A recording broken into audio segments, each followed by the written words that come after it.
ਲਓ ਵੀ ਫਰੈਂਡਸ, ਅੱਜ ਆਪਣੇ ਕੋਲ ਇਹ ਨਿਸਾਨ ਪੈਟਰੋਲ 4800 ਸੀਸੀ ਇੰਜਨ ਹੈ ਇਹਦਾ, ਪੈਟਰੋਲ ਹੈ ਗੱਡੀ ਇਹ।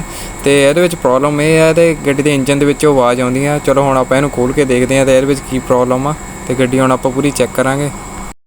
ਬਾਕੀ ਆਪਾਂ ਹੈੱਡ ਦੀ ਹਾਫ ਫਿਟਿੰਗ ਖੋਲੀ ਹੈ ਫਰੈਂਡਸ, ਤੇ ਹੁਣ ਆਪਾਂ ਇਹਦਾ ਟੈਪਟ ਕਵਰ ਖੋਲ੍ਹ ਕੇ ਇਹਦੇ ਹੈੱਡ ਦੀਆਂ ਇੱਕ ਵਾਰ ਕੀਮਾਂ ਚੈੱਕ ਕਰ ਲੈਂਦੇ ਹਾਂ।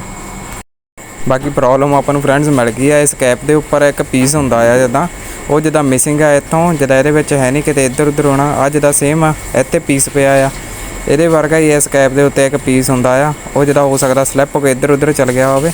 ਤੇ ਬਾਕੀ ਇਹਦੀ ਜਿਹੜੀ ਕੇਮ ਸ਼ਾਫਟ ਉਹ ਵੀ ਜਿੱਦਾਂ ਡੈਮੇਜ ਹੋ ਗਈ ਆ, ਇਹਦੇ ਕਰਕੇ ਗੱਡੀ ਦੇ ਇੰਜਨ ਦੇ ਵਿੱਚੋਂ ਆਵਾਜ਼ ਆਉਂਦੀ ਸੀ। ਤੇ ਹੁਣ ਆਪਾਂ ਇਹਨੂੰ ਰਿਪਲੇਸ ਕਰਾਂਗੇ, ਇਹਦੇ ਵਿੱਚ ਨਵਾਂ ਪੀਸ ਤੇ ਇੱਕ ਕੈਪ ਪਾਵਾਂਗੇ। ਤੇ ਇੱਕ ਆਪਣੀ ਕੇਮ ਸ਼ਾਫਟ ਵੀ ਜਿੱਦਾਂ ਡੈਮੇਜ ਹੋ ਗਈ ਕਰਕੇ ਹੁਣ ਆਪਾਂ ਨੂੰ ਇਹ ਵੀ ਰਿਪਲੇਸ ਕਰਨੀ ਪੈਣੀ। ਇਹਦੀ ਤਾਂ ਹੁਣ ਆਪਾਂ ਨੂੰ ਜਿੱਦਾਂ ਨਵੀਂ ਕੇਮ ਸ਼ਾਫਟ ਪਾਣੀ ਪੈਣੀ ਆ। ਬਾਕੀ ਕੇਮ ਖੋਲ੍ਹਣ ਤੋਂ ਪਹਿਲਾਂ ਇਹਦਾ ਆਪਾਂ ਟਾਈਮਿੰਗ ਮਿਲਾ ਲਈਏ। ਇਹ ਹੈਗਾ ਇਹਦੀ ਲੈਫਟ ਸਾਈਡ ਦਾ ਟਾਈਮਿੰਗ, ਤੇ ਇਹ ਹੈਗਾ ਇਹਦੀ ਰਾਈਟ ਸਾਈਡ ਦਾ ਟਾਈਮਿੰਗ।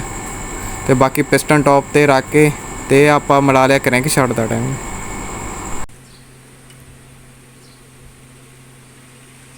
ਕੇਮ ਸ਼ਾਫਟ ਹੁਣ ਆਪਾਂ ਖੋਲ੍ਹ ਲਈ ਆ, ਤੇ ਆਪਾਂ ਦੇਖਿਆ ਜਿਹੜਾ ਪੀਸ 'ਚ ਮਿਸਿੰਗ ਸੀ ਉਹ ਵੀ ਆਪਾਂ ਨੂੰ ਮਿਲ ਗਿਆ। ਜਦੋਂ ਬੈਂਡ ਹੋ ਗਿਆ ਨਾ, ਜ਼ਿਆਦਾ ਪ੍ਰੈਸ ਹੋ ਗਿਆ ਕਰਕੇ, ਉਹਦੇ ਕਰਕੇ ਬੈਂਡ ਆ ਗਿਆ ਤੇ ਇਹਦੀ ਡੈਮੇਜ ਹੋਈ ਆ ਇਹਦੀ ਇੱਧਰੋਂ ਕੇਮ ਸ਼ਾਫਟ। ਤੇ ਹੁਣ ਆਪਾਂ ਇਹ ਚੀਜ਼ਾਂ ਇਹਦੀਆਂ ਰਿਪਲੇਸ ਕਰ ਦੇਵਾਂਗੇ। ਕੇਮ ਸ਼ਾਫਟ ਹੁਣ ਆਪਾਂ ਲੈ ਆਏ ਆ, ਤੇ ਇਹ ਜਿੱਦਾਂ ਨਵੀਂ ਨਹੀਂ ਲਈ, ਨਵੀਂ ਜਿੱਦਾਂ ਬਹੁਤ ਜ਼ਿਆਦਾ ਮਹਿੰਗੀ ਸੀ ਤਾਂ ਫਿਰ ਆਪਾਂ ਸੈਕਿੰਡ ਹੈਂਡ ਦੇਖ ਕੇ ਲੈ ਆਂਦੀ। ਇਹ ਵੀ ਜਿੱਦਾਂ ਬਿਲਕੁਲ ਨਿਊ ਕੰਡੀਸ਼ਨ ਦੇ ਵਿੱਚ ਆ, ਬਿਲਕੁਲ ਇੱਦਾਂ ਸਾਫ਼ ਆ। ਤੇ ਇਹਨੂੰ ਹੁਣ ਆਪਾਂ ਸੈਂਪਲ ਕਰਕੇ ਗੱਡੀ ਦੀ ਪ੍ਰੋਬਲਮ ਸੋਲਵ ਕਰਦੇ ਹਾਂ।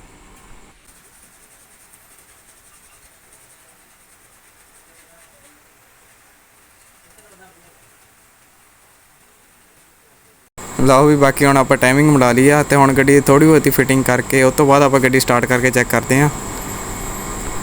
ਲਓ ਵੀ ਫਰੈਂਡਸ, ਹੁਣ ਆਪਣੀ ਗੱਡੀ ਸਟਾਰਟ ਆ, ਤੇ ਇਹਦੇ ਵਿੱਚ ਹੁਣ ਪਹਿਲਾਂ ਵਾਲੀ ਜਿਹੜੀ ਟਿਕ ਟਿਕ ਦੀ ਸਾਊਂਡ ਆਉਂਦੀ ਸੀ ਉਹ ਹੁਣ ਇਹਦੇ ਵਿੱਚ ਨਹੀਂ ਆ।